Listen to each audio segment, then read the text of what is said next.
Now listen carefully and answer questions 21 to 27. So now I want you to discuss the lesson we've just been watching on the video and think about the ways in which origami can be a useful educational tool.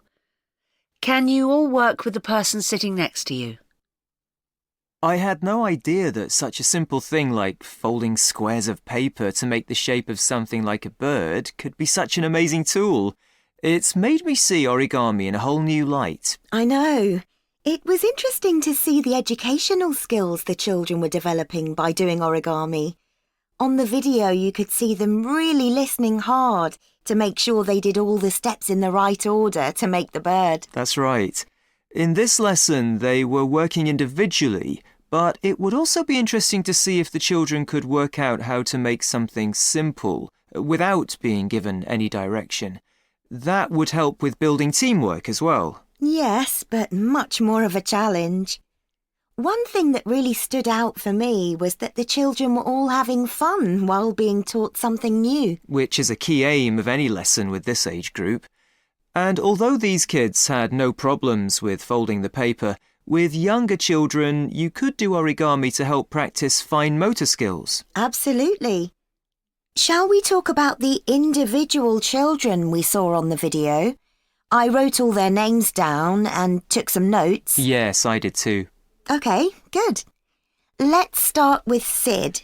He was interesting because before they started doing the origami, he was being quite disruptive. Yes, he really benefited from having to use his hands. It helped him to settle down and start concentrating. Yes, I noticed that too. What about Jack? I noticed he seemed to want to work things out for himself. You could see him trying out different things rather than asking the teacher for help. What did you make of Naomi?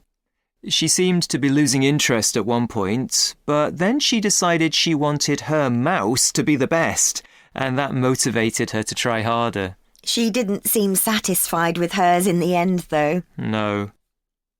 Anya was such a star.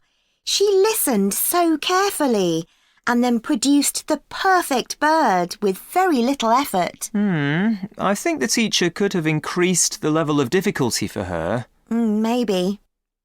I think it was the first time Zara had come across origami. She looked as if she didn't really get what was going on. She seemed unsure about what she was supposed to do. But in the end, hers didn't turn out too badly. Yeah, I'm sure it was a positive learning experience for her.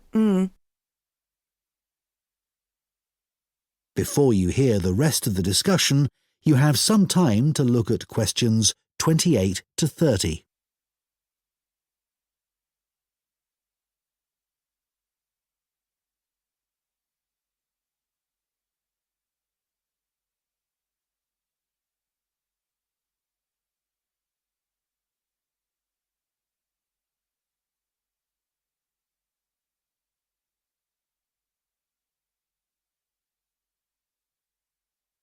Now listen and answer questions 28 to 30.